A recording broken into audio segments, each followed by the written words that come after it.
Tuli Nsambya ku ddwaliro Bobi Wine Kyagulanyi Center President yatwaliddwa nga yaliko Katikkiro wa Buganda ow'ekitiibwa Mulwanyamuli Semwogerere amukyaliddeko kulaba embeera gy'alimu n'okumugumya n'okumuzaamu amaanyi.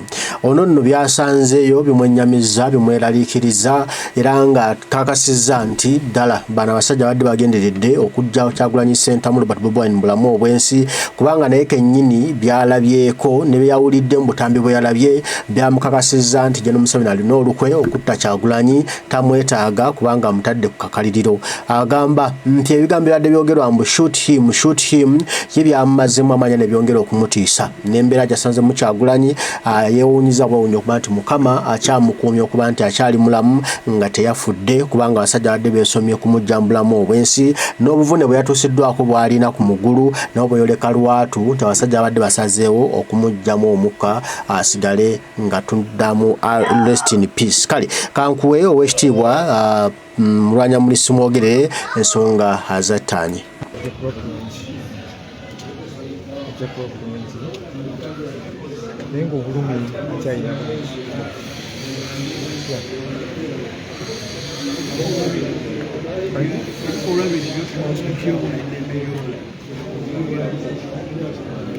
Senga abantu abakulu twewuunya kubanga ffe tubadde tumanyi bulijjo nti poliisi eriwo kutukuuma na kutulambika kiki ekyokukola, naye nga bwe nalabye mu vidiyo shoot him natidde ningamba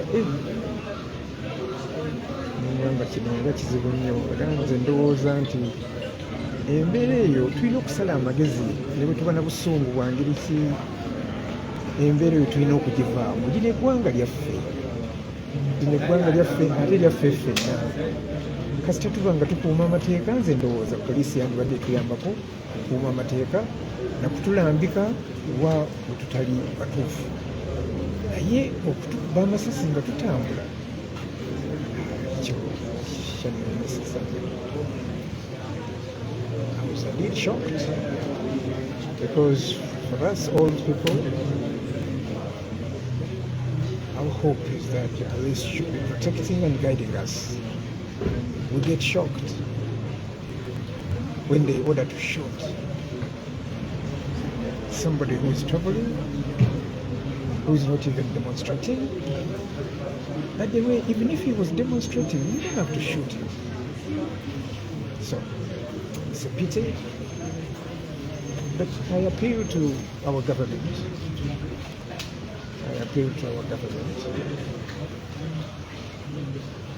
To be a bit more cautious, because we put them in power, look after us and protect us and to guide us, and that is what we expect. So we pray to our government to look at this once, twice, 3 times.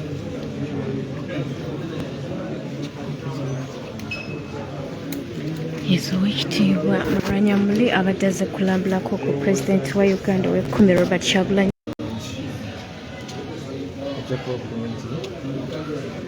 Naye ng'obulumi akyalina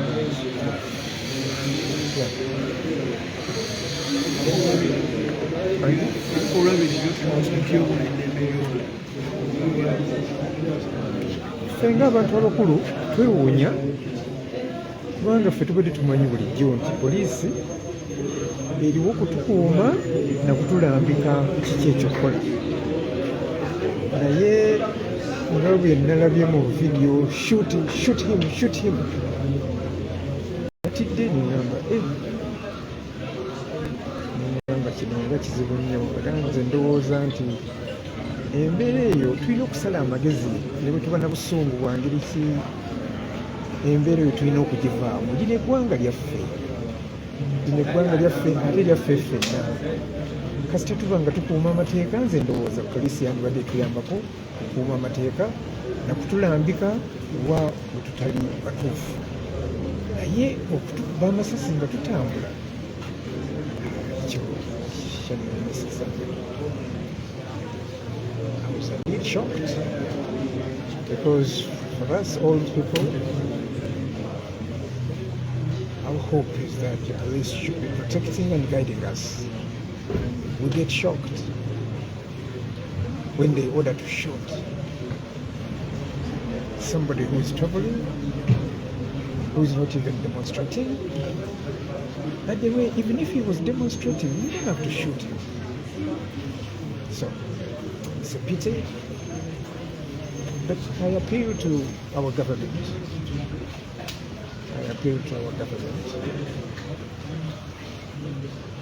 To be a bit more cautious. Because we put them in power, look after us and protect us and to guide us. And that is what we expect. So we pray to our government to look at this once, twice, 3 times.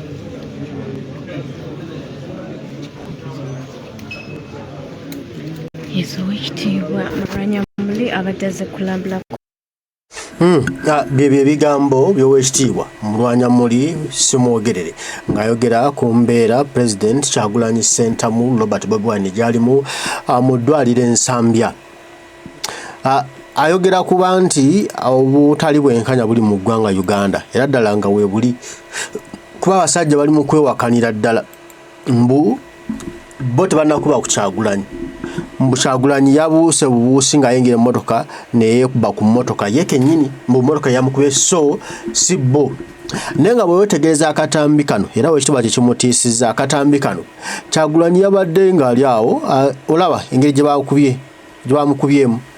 Kano gamba oyinza ogamba naawe Kyagulanyi mmotoka yamukubye tiya gaasi gwe baakubye eyamubalukiddeko.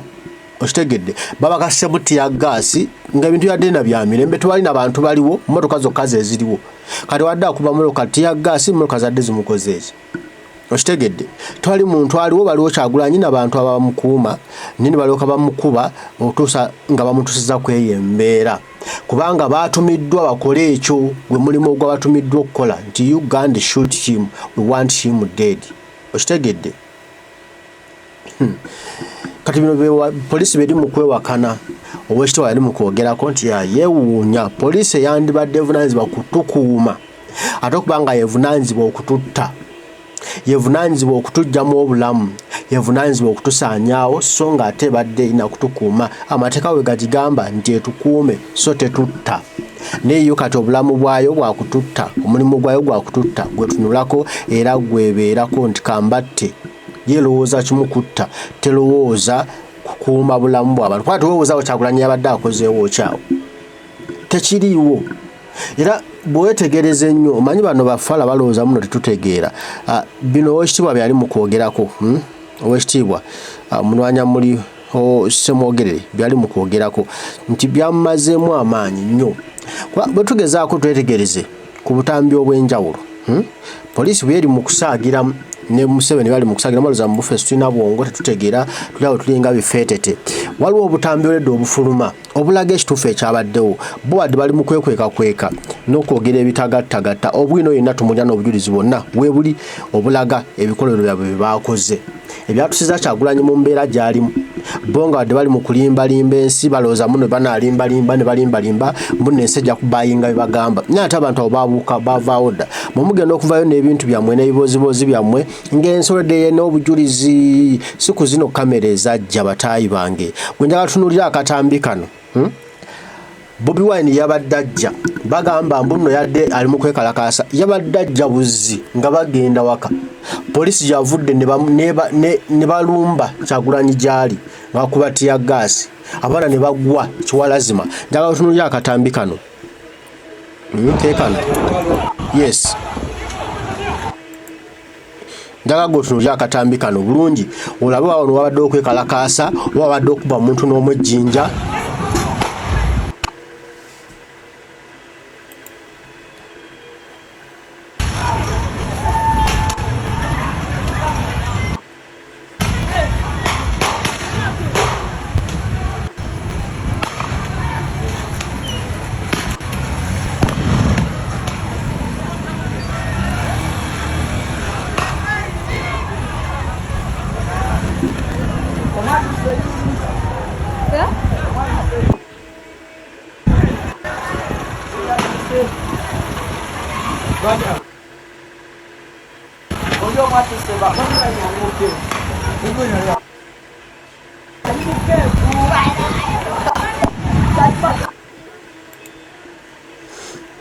Kati nga bwolaba akatambi kano ani abadde ali mu kwekalakaasa babadde konvoyi ya Kyagulanyi ng'etambula edda waka polisi nejjanga edduka ne batandika okuba mu tiyaggaasi nekuba abaana Kyagulanyi okufuna laga abaana mukuba baaki babakoze eki naye ne bamukubiramu kale polisi eri evevenga n'ebigambo byetamanyi ebitalina mutwe n'amagulu balooza muno ensi tetegeera bino byonna ebikolero byemukola bino polisi bino ebikolero byemukola bino one day ndayira you will pay for this one.